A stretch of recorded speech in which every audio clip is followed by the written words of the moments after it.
Hello friends, welcome back to our channel Kushwaha academy. पिछले video में हमने प्रश्नावली 1.2 का 1, 2, 3, 4 क्वेश्चन हल कर लिया था। तो इसमें और बाकी क्वेश्चन जो बचे हुए हैं उसको हम लोग हल करेंगे। तो यहाँ पे जो हमारा, अब चलिए वीडियो को शुरू करते हैं। तो जो 5वां वाला क्वेश्चन है वो है, जाँच कीजिए क्या किसी प्राकृत संख्या n के लिए संख्या 6n अंक 0 पर समाप्त हो सकती है। अब ये कह रहा है कि क्या कोई ऐसी प्राकृत संख्या n है जिसके लिए संख्या 6n अंक 0 पर 0 पर समाप्त हो सकती है। यहाँ n एक प्राकृत संख्या है।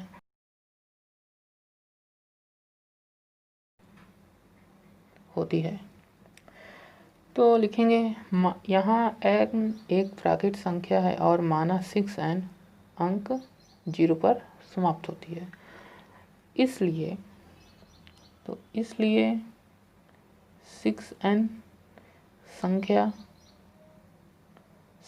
संख्या 5 से विभाज्य होगी, 5 से विभाजित होगी, 5 से विभाजित होगी। अब 5 से विभाजित क्यों होगी? क्योंकि यहाँ पे n का मान हमें वो रखना है जिसको गुणा करने पर अंक 0 है। जैसे हमने यहाँ पे 5 रखा है n का मान, तो ये 30 हो जाएगा, यानी 30 हो जाएगा। तो 30 जो कि 0 पर है। तो अब ये कह रहा है 0 पर समाप्त हो, तो 0 पे समाप्त होगी तो वो तो भाई 5 से विभाजित होगी ही होगी। अब क्योंकि देखिए, अब एक बात ये भी हो सकती है, अगर वो 6n 0 पर समाप्त होगी तो वो 5 से विभाज्य होगी, अर्थात 6n के जो अभाज्य गुणनखंड होंगे, गुणनखंड में अभाज्य संख्या 5 होगी, 5 आनी चाहिए। लेकिन यह संभव नहीं है, यह संभव नहीं है। क्योंकि देखिए लिखना है यहाँ पे, परंतु 6 के विभाज्य गुणनखंड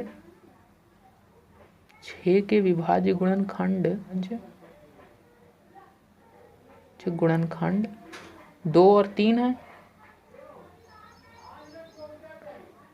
2 और 3 है। इसलिए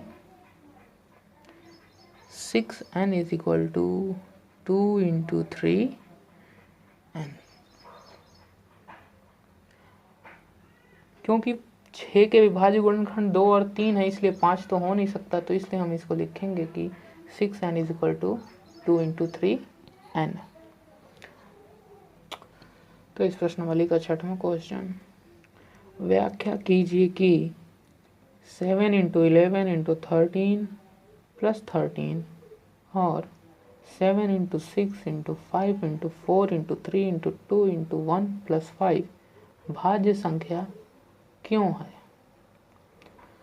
व्याख्या करना है हमें यहाँ पे। तो हम लिखेंगे हल, क्योंकि 7 × 11 × 13 + 13 इज इक्वल टू, यहाँ पे हम 13 कॉमन ले लेते हैं तो हो जाएगा 7 × 11 × 1 + 1 जी होगा। तो यहाँ लिखता हूँ, ये हो जाएगा आपका, इसको हमने गुणा किया 77, 77 का 1 से गुणा किया, 1 + 1 जोड़ा तो हो गया ये 78। तो हम यहाँ लिख सकते हैं 13 × 78 एक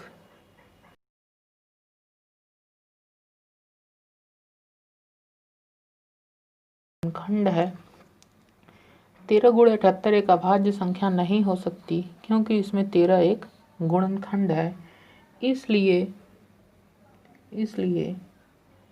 13 × 78 एक भाज्य संख्या है, एक भाज्य संख्या है। क्योंकि 78 जो है वो 13 से विभाज्य है, वो भाज्य हो जाएगा। इसलिए ये 13 × 78 एक भाज्य संख्या है। इसलिए 7 × 11 × 13 + 13 भी एक भाज्य संख्या है, एक भाज्य संख्या है। इसी प्रकार हम सेकंड वाला भी मतलब ये वाला भी कर सकते हैं। तो यहाँ पे लिखते हैं इसी प्रकार हम लिखेंगे 7 × 6 × 5 × 4 × 3 × 2 × 1 + 5 इज इक्वल टू, इसमें से हमने 5 कॉमन लिया, बचा यहाँ 7 × 6 × 1 × 4 × 3 × 2 × 1 + 1। अब यहाँ पे गुणा करके प्लस करके लिख दिया तो आया ये 1009। तो इसमें भी ठीक इसी तरह यही लिखेंगे कि 5 गुणे 1009 एक अभाज्य संख्या नहीं हो सकती, क्योंकि इसमें 5 एक गुणनखंड है। इसलिए 5 गुणे 1009 एक भाज्य संख्या है, एक भाज्य संख्या है। इसलिए अतः 7 गुणे 11 गुणे 13 + 13 और 7 गुणे 6 गुणे 5 गुणे 4 गुणे 3 गुणे 2 गुणे 1 + 5 दोनों भाज्य संख्याएं हैं,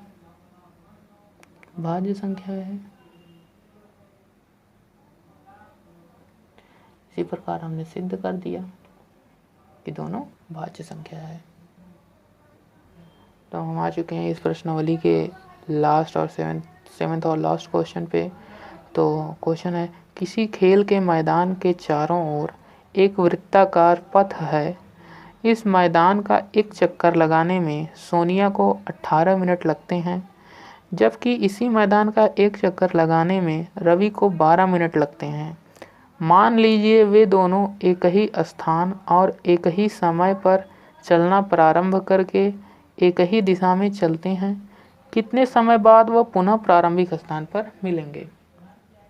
तो क्वेश्चन कह रहा है कि एक खेल का मैदान है जो कि वृत्ताकार है, उसमें एक वृत्ताकार पथ भी है। तो सोनिया को उस मैदान का चक्कर लगाने में 18 मिनट लगते हैं और रवि को उस मैदान का चक्कर लगाने में 12 मिनट लगते हैं। तो मान लीजिए कि वो दोनों जब एक ही पथ पे एक ही साथ चलना प्रारंभ करते हैं तो आपस कितने मिनट बाद आके पुनः उसी प्रारंभिक स्थान पर मिलेंगे। तो लिखेंगे एक चक्कर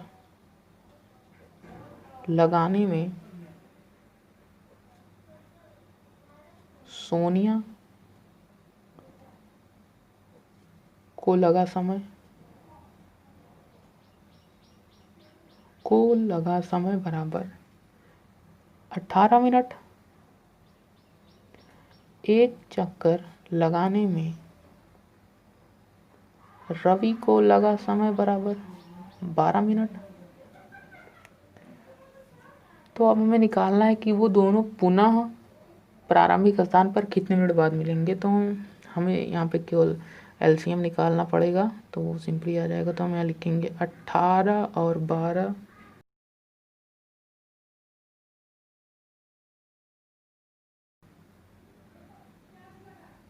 मिलेंगे।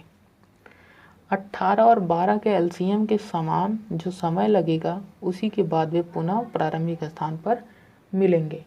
तो 18 का एलसीएम 2 × 3 × 3 यही होगा, और 12 का एलसीएम 2 × 2 × 3। तो इसको हम इस तरह भी लिख सकते हैं 2 × 3 का स्क्वायर और इसको 2 का स्क्वायर × 3।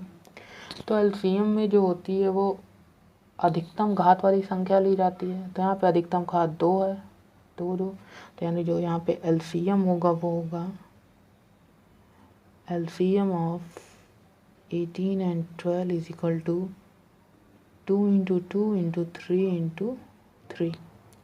तो टोटल आ जाएगा यहाँ पे 36। तो हम यहाँ पे लिखेंगे अतः